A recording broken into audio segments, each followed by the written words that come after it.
Hello.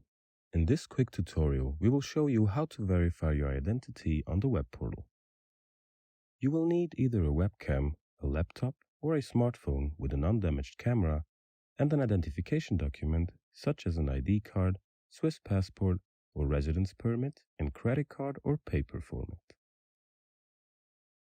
To start, go to the profile settings and check your personal details.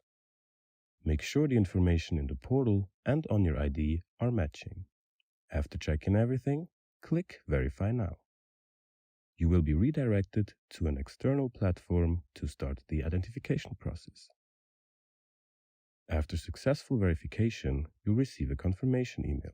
Your data will be reviewed within 3 working days.